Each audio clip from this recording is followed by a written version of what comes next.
Hello guys, welcome back to our channel. So ఈ రోజు మనము జపాన్ వీసా గురించి మాట్లాడుకుందాము. జపాన్ వీసా 1800 రూపీస్కి వస్తుందంటే నమ్ముతారా? 1800 రూపీస్కే జపాన్ వీసా మనకు వచ్చేస్తుంది. జస్ట్ సింపుల్ అప్లికేషన్ ఫామ్ ఉంటుంది, అది ఫిలప్ చేసి అండ్ కొన్ని డాక్యుమెంట్స్ మనం సబ్మిట్ చేస్తే వితిన్ 4 డేస్లో ఖతం ఇంకా మనకు వచ్చేస్తుంది అనమాట. మన చేతిలో జపాన్ వీసా ఉంటుంది. అండ్ ఇంకోటి తెలుసా మీకు, ఇదే జపాన్ వీసా మీరు ఏజెంట్తో పోతే మాత్రం 8000 నుంచి 10,000 వరకు ఛార్జ్ చేస్తారు. సో మనం ఓన్గా చేసుకుంటే 1800 రూపీస్లో విత్ డోర్ డెలివరీ అయిపోతుంది అనమాట. చాలా simple process. Each and every step నేను స్టెప్ బై స్టెప్ క్లియర్గా ఎక్స్ప్లెయిన్ చేస్తాను. అండ్ ఇంకోటి మీకు తెలుసా, జపాన్ వీసా అనేది వరల్డ్లో one of the powerful visa అనమాట. ఈ ఒక్క జపాన్ వీసా మన ఇండియా పాస్పోర్ట్లో ఉంటే ఆల్మోస్ట్ నేను డిస్ప్లే ఇస్తున్నాను కదా, ఈ 6 కంట్రీస్ మనం వెళ్ళొచ్చు అనమాట. అంటే వీసా లేకుండా. ఇన్ కేస్ మన ఇండియా పాస్పోర్ట్ ఉంటే, ఫర్ ఎగ్జాంపుల్ సింగపూర్ తీసుకోండి, మనకు వీసా కావాల్సి వస్తుంది. అండ్ జార్జియా లేకపోతే తైవాన్ తీసుకోండి, ఇవన్నీ మనం వీసా సబ్మిట్ చేయాల్సి వస్తుంది. అంటే వీసా తీసుకోవాల్సి వస్తుంది. బట్ మీరు ఇట్లా జపాన్ వీసా ఉందనుకోండి, మీరు వీసా ఫ్రీ వెళ్ళిపోవచ్చు అనమాట. సో అది one of the best thing అనమాట ఇది ఉంటే. లైక్ ఫిలిప్పీన్స్, మెక్సికో, నేను డిస్ప్లే మీద ఇస్తున్నాను కదా, ఈ అన్ని కంట్రీస్ మనం వీసా ఫ్రీగా వెళ్ళొచ్చు జపాన్ వీసా ఉంటే మాత్రం. అండ్ ఇంకొకటి గుర్తుపెట్టుకోండి, జపాన్ వీసా అనేది అట్లీస్ట్ ఏజెంట్స్, అంటే కొన్ని ఏజెంట్స్ ఉన్నారు, అండ్ అట్లీస్ట్ వాళ్ళతో మాత్రం అస్సలు వెళ్ళకండి. ఎందుకంటే నేను రిజెక్షన్ ఛాన్సెస్ చాలా చూసినాను అనమాట వాళ్ళతోని. అసలు వాళ్ళు ఏం పట్టించుకోరు మన డాక్యుమెంట్స్ గురించి, ఏం సబ్మిట్ చేయాలని చెప్పేసి. మనము సొంతంగా ప్రిపేర్ చేస్తే మాత్రమే అది పర్ఫెక్ట్గా, అన్నీ పర్ఫెక్ట్గా ఉంటే డాక్యుమెంట్స్ 100% వస్తుంది Japan visa. So no need to worry. ఇంకా మనం లేట్ చేయకుండా మనం వీడియోకి వెళ్ళిపోదాము. Step by step each and everything explain చేస్తాను. వీడియో ఎండ్ వరకు చూడండి. వీడియోలో ఇన్ కేస్ ఏదైనా డౌట్ ఉంటే మాత్రం కింద కమెంట్ చేయండి, తప్పకుండా రిప్లై ఇస్తాను. ఇన్ కేస్ మన ఛానల్లో ఫస్ట్ టైం వీడియో చూస్తున్నట్టయితే కంపల్సరీ సబ్స్క్రైబ్ చేసుకోండి మన ఛానల్ని. ప్లీజ్ కొత్త క్రియేటర్స్ని కొంచెం సపోర్ట్ చేయండి. ఇలా మీరు ఇచ్చే సపోర్ట్తో నేను మ్యాక్సిమం కంట్రీస్ కవర్ చేసి బడ్జెట్ ప్లాన్తో మీ ముందు పెట్టేస్తాను. సింపుల్గా నేను కొన్ని కంట్రీస్ కూడా బడ్జెట్ ప్లాన్ చెప్పాను, సింపుల్గా తక్కువ బడ్జెట్లో ఇలా ప్లాన్ చేసుకోవాలని చెప్పేసి. సో అది కూడా ఒకసారి చూడండి వీడియోస్. సో ఫస్ట్ మనము జపాన్ వీసా కోసం డాక్యుమెంట్స్ ఏం కావాలో ఎక్స్ప్లెయిన్ చేస్తాను. ఫస్ట్ మెయిన్ థింగ్ వచ్చేసి పాస్పోర్ట్, ఓకేనా? ఇన్ కేస్ మీరు కొత్త పాస్పోర్ట్ అయితే మాత్రం ఒకటే పాస్పోర్ట్, అండ్ మీ దగ్గర 2 పాస్పోర్ట్స్ ఉంటాయి అంటే లైక్ ఓల్డ్ పాస్పోర్ట్ ఉన్నా సరే కంపల్సరీ సబ్మిట్ చేయాల్సి ఉంటుంది. ఫస్ట్ డాక్యుమెంట్ వచ్చేసి original passport, and first and last copy xerox copies తీసుకోవాలి. అండ్ నెక్స్ట్ డాక్యుమెంట్ వచ్చేసి పాస్పోర్ట్ సైజ్ ఫోటో. వీళ్ళు చాలా స్ట్రిక్ట్ ఉంటారనమాట. ఫోటోకి మాత్రం ఎలా ఉండాలంటే బ్యాక్గ్రౌండ్ వైట్ ఉండాలి, అండ్ 45x45 పైన ఇస్తున్నాను కదా డిస్ప్లే మీద చూడండి. ఇన్ కేస్ కుదిరితే స్క్రీన్ షాట్ అన్న క్యాప్చర్ అన్న చేసుకోండి. పర్టికులర్గా ఇదే ఉండాలి. అండ్ బార్డర్స్ ఉండొద్దు. మన ఫోటో స్టూడియోలో ఎంత చెప్పినా సరే వాళ్ళు బార్డర్స్ అనేది పెడతారు, మేబీ మర్చిపోవచ్చేమో వాళ్ళు, కానీ గుర్తుపెట్టుకోండి బార్డర్స్ ఉండొద్దు. 85% ఫేస్ కనిపించాలన్నమాట, 45x45. సో నేను డిస్ప్లే మీద ఇస్తున్నాను కదా, సో ఆ రిక్వైర్మెంట్ బేస్ చేసుకొని వెళ్ళిపోండి. సో థర్డ్ డాక్యుమెంట్ వచ్చేసి ఐటనరీ. సో ఈ ఐటనరీ ఎలా ఉండాలంటే కొంచెం డీటెయిల్గా ఉండాలి. అంటే లైక్ నేను ఇక్కడికి వెళ్తున్నాను కాకుండా, ఫస్ట్ డే నేను ఇట్లా ఫ్లైట్లోని నేను జపాన్కి వస్తున్నాను, తర్వాత నేను ఈ హోటల్లో స్టే చేస్తున్నాను, సెకండ్ డే నేను ఇక్కడ టోక్యో టవర్కి వెళ్తున్నాను, థర్డ్ డే మౌంట్ ఫీజీకి వెళ్తున్నాను, సో అండ్ సో. మీరేం టెన్షన్ పడకండి, నేను నా ఐటనరీ ఏదైతే సబ్మిట్ చేస్తానో అది కింద డిస్క్రిప్షన్లో పెట్టాను, అది యూజ్ చేసుకోండి, కొన్ని చేంజెస్ చేసుకోండి. అండ్ నెక్స్ట్ వచ్చేసి కవరింగ్ లెటర్. ఇదేంటంటే మనం ఒక లెటర్ రాస్తున్నట్టు సింపుల్ చెప్పాలంటే. అంటే మనం ఏం చేస్తున్నాము, సో కవరింగ్ లెటర్లో కూడా మనం ఏం రాస్తామంటే, నేను ఈ డాక్యుమెంట్స్ అనేది మీకు సబ్మిట్ చేస్తున్నాను, నేను సో అండ్ సో కంపెనీలో వర్క్ చేస్తున్నాను, అండ్ ఏమేమి డాక్యుమెంట్స్ సబ్మిట్ చేస్తున్నాను అని చెప్పేసి మొత్తం కవరింగ్ లెటర్లో డీటెయిల్గా రాయాలి. సో టెన్షన్ పడాల్సిన అవసరం లేదు. ఈ కవరింగ్ లెటర్ కూడా నేను ఏదైతే రాశానో నేను కింద డిస్క్రిప్షన్లో ఇస్తాను, మీకు తగ్గట్టు చేంజెస్ చేసుకొని అది యూజ్ చేసేసుకోండి. సో నెక్స్ట్ డాక్యుమెంట్ వచ్చేసి బ్యాంక్ స్టేట్మెంట్స్ అనమాట. ఇది కౌన్సిలేట్ తగ్గట్టు చేంజెస్ అవుతూ ఉంటుంది. అండ్ ఇంకొకటి మెయిన్ గుర్తుపెట్టుకోండి, మీరు నేను కింద డిస్క్రిప్షన్లో లింక్ ఇస్తాను VFS గ్లోబల్ వాళ్ళది. మీరు ఏ సిటీ అయితే ఆ సిటీ తగ్గట్టు ఉంటుంది అనమాట, అంటే స్టేట్ తగ్గట్టు కౌన్సిలేట్ ఉంటుంది అనమాట. అండ్ మన తెలంగాణ ఆంధ్రప్రదేశ్కి వచ్చేసేమో చెన్నై ఉంటుంది, అండ్ కొన్ని స్టేట్స్కి కొన్ని లైక్ ఒరిస్సా వాళ్ళకేమో కలకత్తా ఉంటుంది, అట్లా ఉంటుంది అనమాట. అండ్ కౌన్సిలేట్కి డాక్యుమెంట్స్ చేంజెస్ కొన్ని ఉంటాయి, మైన్యూట్ చేంజెస్ ఉంటాయి. సో అది మాత్రం గుర్తుపెట్టుకోండి. సో ఇప్పుడు మనం హైదరాబాద్ తెలుగు స్టేట్స్ గురించి మాట్లాడుతున్నాం కాబట్టి చెన్నై కౌన్సిలేట్ గురించి మాట్లాడదాము documents.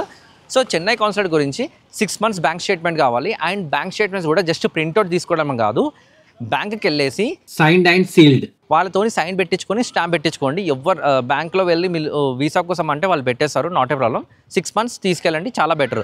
And minimum bank balance 2.5 lakhs or 2 lakhs ఉండేలా చూసుకోండి, ఎందుకంటే ఛాన్సెస్ ఎక్కువ ఉంటుంది అనమాట వీసా అప్రూవల్ కోసం.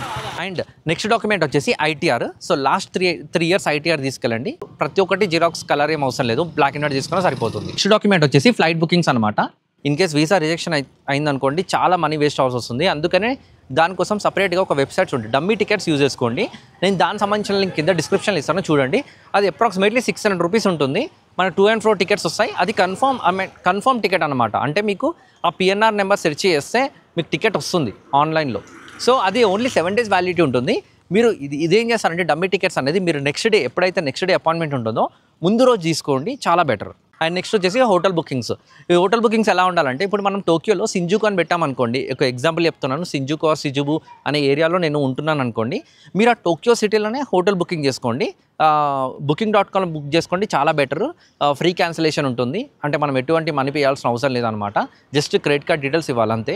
తర్వాత మీకు తగ్గట్టు మళ్ళీ చేంజ్ చేసుకోవచ్చు, not a problem. And next వచ్చేసి ఎంప్లాయ్మెంట్ లెటర్ అనమాట. అంటే ఇన్ కేస్ మీరు జాబ్ చేస్తున్నారనుకోండి, మీ ఎంప్లాయర్ అంటే లైక్ మీరు మేనేజర్ దగ్గర నుంచి లీవ్ శాంక్షన్ లెటర్ అన్నా, లేకపోతే మీరు అట్లీస్ట్ మెయిల్ పెడతారు కదా, నేను సో ఇక్కడికి వెళ్తున్నాను, నాకు మెయిల్ కావాలని చెప్పేసి మెయిల్ అప్రూవ్డ్ లెటర్ ఉంటుంది కదా, ఆ మెయిల్ ప్రింట్అవుట్ తీసుకెళ్ళినా సరిపోతుంది. ఇన్ కేస్ మీరు బిజినెస్ అయితే మాత్రం జిఎస్టీ సర్టిఫికేట్ సరిపోతుంది. అండ్ మీ కంపెనీ దగ్గర సంబంధించిన ఏమైనా డాక్యుమెంట్స్ ఉన్నా పర్వాలేదు, అది పెట్టినా పర్వాలేదు. బట్ జిఎస్టీ ఈజ్ మ్యాండటరీ మీరు ఇన్ కేస్ సెల్ఫ్ ఎంప్లాయిడ్ అయితే మాత్రం. సో ఇవి డాక్యుమెంట్స్ అనమాట. ప్రతి ఒక్క డాక్యుమెంట్ మీరు 2 sets అన్న తీసుకెళ్ళండి, జిరాక్స్ 2 కాదు 3 అయినా పర్వాలేదు, కానీ ఎక్స్ట్రా తీసుకెళ్ళండి, చాలా బెటర్. అండ్ నెక్స్ట్ వచ్చేసి అప్లికేషన్ ఫామ్ ఫిలప్ చేద్దాము. ఇది స్టెప్ బై స్టెప్ నీట్గా ఎక్స్ప్లెయిన్ చేస్తాను. అప్లికేషన్ ఫామ్ ఏం చేస్తారంటే మనము ఆన్లైన్లోనే ఫిలప్ చేసుకోవచ్చు. లేదు అనుకుంటే మీరు ఏం చేస్తారంటే 2 extra వితౌట్ ఫిల్లింగ్ ఫామ్స్ కూడా తీసుకెళ్ళండి. ఎందుకంటే ఇన్ కేస్ మీరు ఏమైనా చేంజెస్ చేయాలనుకున్నా కూడా మ్యాక్సిమం వాళ్ళు చేంజెస్ చేస్తారు, చాలా హెల్ప్ చేస్తారు విఎఫ్ఎస్ వాళ్ళు.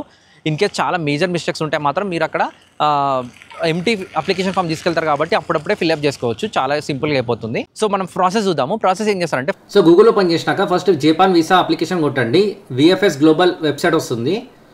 సో ఇక్కడ స్టార్ట్ నౌ అని క్లిక్ చేసినాక కింద బిగిన్ యువర్ అప్లికేషన్ ఉంది కదా, సెకండ్ పాయింట్, అది ఓపెన్ చేయండి. ఇక్కడ download the visa application form fill up చేయండి. సో ఇక్కడ మీ కౌన్సిలేట్ ఏదైతే ఉంటుందో అది సెలెక్ట్ చేసుకోండి. ఇన్ కేస్ మీరు ఆంధ్రప్రదేశ్ తెలంగాణ అయితే మాత్రం ఇది సెలెక్ట్ చేసుకోవాలి, కౌన్సిలేట్ చెన్నైది. అండ్ ఇన్ కేస్ మీరు వేరే స్టేట్లో ఉంటే మాత్రం అకార్డింగ్లీ చూస్ చేసుకోండి. సో ఇక్కడ నేను క్లిక్ చేసేస్తున్నాను. ఇక్కడ వచ్చేసి మీరు temporary visit visa for sight seeing without guarantor అని సెలెక్ట్ చేసుకోవాలి, ఎందుకంటే మనకు గ్యారంటర్ లేడు కాబట్టి. అండ్ ఇక్కడ వచ్చేసి వీసా ఫీజ్ ఎంత ఉందో మనకు కనిపిస్తుంది. అండ్ నెక్స్ట్ వచ్చేసి డాక్యుమెంట్ రిక్వైర్డ్. సో మనకు ఏ డాక్యుమెంట్స్ కావాలని చెప్పేసి ఇక్కడ నీట్గా వాళ్ళు ఒక పీడిఎఫ్ కూడా పెట్టారనమాట, చూపిస్తున్నాను చూడండి. సో ఒక్కసారి క్రాస్ చెక్ చేసుకోండి, నేను చెప్పినవి కాకుండా మళ్ళీ ఒకసారి చూసుకోండి. Next itinerary in Japan. So format అనేది బేసికలీ ఇలానే ఉండాలి వాళ్ళకి. సో ఇన్విటేషన్ లెటర్, ఓకేనా. అండ్ ఇన్విటేషన్ లెటర్ మనకు ఉండదు అనమాట, లైట్ తీసుకోండి ఇది. And list of visa applicant, ఇది ఒకటి లైట్ తీసుకోండి, ఇది అవసరం లేదు మనకు. అండ్ ఐటనరీ నేను ఆల్రెడీ కింద డిస్క్రిప్షన్లో ఇస్తాను, సో మీరు అకార్డింగ్లీ చేంజ్ చేసుకొని పెట్టుకోండి. And over view of company, ఇది కూడా అవసరం లేదనమాట. సో నెక్స్ట్ వచ్చేసి ఫోటో స్పెసిఫికేషన్స్. నేను చెప్పాను కదా ఎగ్జాక్ట్గా స్పెసిఫికేషన్స్ అనేటివి ఇలా ఉండాలన్నమాట. ఒకసారి చూసుకోండి మీరు. 45x45 అంటే వాళ్ళు ఇస్తారు, వితౌట్ బ్యాక్గ్రౌండ్ అని అడగాలి. And next processing times mostly 4 working daysలో వచ్చేస్తుంది అనమాట, no need to worry. And ఇక్కడ వచ్చేసి డౌన్లోడ్ ఫామ్ అనమాట. సో ఇక్కడ వీసా అప్లికేషన్ ఫామ్ ఉంది కదా, సో ఇది క్లిక్ చేయండి. ఇది క్లిక్ చేసినాక మనకి ఇట్లా పేజ్ ఓపెన్ అవుతుంది. సో మీరు ఏం చేస్తారంటే ఇది ఒక 2 ఎంటీ డాక్యుమెంట్స్ కూడా ప్రింట్అవుట్ తీసుకొని పెట్టుకోండి, ఎందుకంటే మనం మేజర్ చేంజెస్ ఉంటే మాత్రం మీరు అక్కడనే రాసి సబ్మిట్ చేయొచ్చు. మోస్ట్లీ మీరు ఆన్లైన్లో ఫిల్అప్ చేస్తే సరిపోతుంది అనమాట. సో నేను స్టెప్ బై స్టెప్ గైడ్ చేస్తాను. ఇప్పుడు సార్ నేమ్ ఎంటర్ చేయండి. సో ఇక్కడ వచ్చేసి మీది సెకండ్ నేమ్ అనమాట. సో ఇక్కడ అదర్ నాట్ అప్లికేబుల్. ఇక్కడ వచ్చేసి date of birth and place of birth. ఒకసారి మీరు ఏం చేస్తారంటే ఇది ఫిల్అప్ చేసేటప్పుడు కంపల్సరీ పక్కన పాస్పోర్ట్ అండ్ హోటల్ బుకింగ్స్ పెట్టుకొని ఫిల్అప్ చేయండి, మీకు ఈజీగా అయిపోతుంది అనమాట. నేషనాలిటీ, సో ఇక్కడ మీరు డ్రాప్ డౌన్ ఉంటుంది, అక్కడికి వెళ్ళి సెలెక్ట్ చేసుకోండి. And former and or other nation, no nothing. So ఇక్కడ వచ్చేసి ఆధార్ కార్డ్ నెంబర్ ఎంటర్ చేయాలి. అండ్ ఇక్కడ వచ్చేసి passport type. So most of the పీపుల్కి ఇది ఆర్డినరీ ఉంటుంది కాబట్టి ఆర్డినరీ సెలెక్ట్ చేసుకోండి. అండ్ పాస్పోర్ట్ నెంబర్ ఎంటర్ చేయండి. అండ్ ప్లేస్ ఆఫ్ ఇష్యూ, మీ పాస్పోర్ట్ ఓపెన్ చేస్తే మీకు ఉంటుందన్నమాట అక్కడ. సో అది చూసి ఫిల్అప్ చేయండి. అండ్ డేట్ ఆఫ్ ఇష్యూ, పాస్పోర్ట్ది ఎప్పుడు ఇచ్చారని చెప్పేసి అడుగుతున్నారు. అండ్ డేట్ ఆఫ్ ఎక్స్పైరీ వచ్చేసి మీ పాస్పోర్ట్లో చూసి పెట్టండి అనమాట, చూసి పెట్టండి. అండ్ ఇష్యూయింగ్ ఆఫ్ అథారిటీలో రిపబ్లిక్ ఆఫ్ ఇండియా. అండ్ ఇది అవసరం లేదు. పర్పస్ ఆఫ్ విజిట్ వచ్చేసి టూరిజం. డేట్ ఆఫ్ అరైవల్, ఇది గుర్తుపెట్టుకోండి, మీరు ఐటనరీకి ఇదికి మ్యాచ్ అవ్వాలి. అండ్ లైక్ ఐటనరీ నేను 5 days ఇస్తే మాత్రం 5 days, మీరు ఏదైతే ప్రిపేర్ చేస్తున్నారో అట్లా అకార్డింగ్లీ పెట్టుకోండి. సో ఇక్కడ నేను 5 days పెడతాను. Date of arrival in Japan 10th of June. Port entry Narita. ఇదేం చేస్తారంటే మీరు ఫ్లైట్ టికెట్స్ ఉంటాయి కదా, సో ఫ్లైట్ టికెట్స్ చూసుకొని డమ్మీ టికెట్స్ ఉంటాయి కదా, ఆ డమ్మీ టికెట్స్ చూసుకొని మీరు ఇవి ఎంటర్ చేయాలన్నమాట. And name of airlines Singapore and name and address of hotel or persons with whom applicant intense to stay. So ఇక్కడ ఏం చేస్తారంటే మీ హోటల్ అడ్రస్ ఎంటర్ చేయండి. సో సేమ్ చూసుకొని ఎంటర్ చేయండి సరిపోతుంది. సో దాంట్లో ఏముంటుందో అది ఎంటర్ చేయండి సరిపోతుంది. And date of not available, ఇది మీరు ఇన్ కేస్ ముందు వెళ్తే మాత్రం ఎంటర్ చేయండి. Your current residential address, so present address enter చేయండి ఇక్కడ. సో మీ ఫోన్ నెంబర్ ఇచ్చేసేయండి. కరెంట్ ప్రొఫెషన్ సెల్ఫ్ ఎంప్లాయిడ్ అయితే సెల్ఫ్ ఎంప్లాయిడ్, ఎంప్లాయిడ్ అయితే ఎంప్లాయిడ్. సెల్ఫ్ ఎంప్లాయిడ్ అయితే ఏం సంబంధించిన కంపెనీ అండ్ దాని అడ్రస్, ఫుల్ అడ్రస్ ఎంటర్ చేయండి ఇక్కడ. And me phone number, office phone number ఏది ఉంటే అది ఇచ్చేసేయండి. And partners, profession and home maker, ఇది నాట్ అప్లికబుల్ అని పెట్టేయండి. ఎందుకంటే మనకు గ్యారెంటర్ ఎవరు లేడు, మనం సెల్ఫ్ వెళ్తున్నాం కాబట్టి ఇక్కడ ఇవన్నీ వస్తాయి అన్నమాట. సో ఇవన్నీ నాట్ అవైలబుల్ అని పెట్టేయండి. ఇన్వర్టర్ ఇది కూడా నాట్. సో ఇవన్నీ ఎన్నే, ఇంకేముండవు ఇదంతా. సో ఇది వచ్చేసి నో, మోస్ట్లీ ఒకసారి చూసుకొని పెట్టేయండి, అందరికీ నో ఉండొచ్చు. అండ్ డేట్, ఈ డేట్ ఏం చేస్తారంటే మీరు ఏ రోజైతే వెళ్దాం అనుకుంటున్నారో విఎఫ్ఎస్కి ఆ రోజు డేట్ ఇచ్చేయండి. ఇన్ కేస్ నేను 15th of May వెళ్దాం అనుకుంటున్నాను 2025 అట్లా. అండ్ సిగ్నేచర్ ప్రింట్అవుట్ తీసేసుకొని సిగ్నేచర్ పెట్టేసుకొని ఇస్తే సరిపోతుంది. ఇంతకన్నా ఎక్కువ చేంజెస్ చేయాల్సిన అవసరం లేదు. ఇన్ కేస్ ఏమైనా మైనర్ మిస్టేక్స్ ఉంటే మాత్రం విఎఫ్ఎస్ వాళ్ళు చాలా హెల్ప్ఫుల్ చేస్తారు. No need to worry. ఇవన్నీ డాక్యుమెంట్స్ తీసుకొని మీరు ఏం చేస్తారంటే పంజాగుట్ట మెట్రో స్టేషన్ కాడనే ఉంటుందన్నమాట. పిల్లర్ నెంబర్ A1094 కాడ ఉంటుంది అనమాట. ఫస్ట్ ఫ్లోర్ ఉంటుంది విఎఫ్ఎస్ జపాన్ సెంటర్, సపరేట్గా ఉంటుంది అనమాట.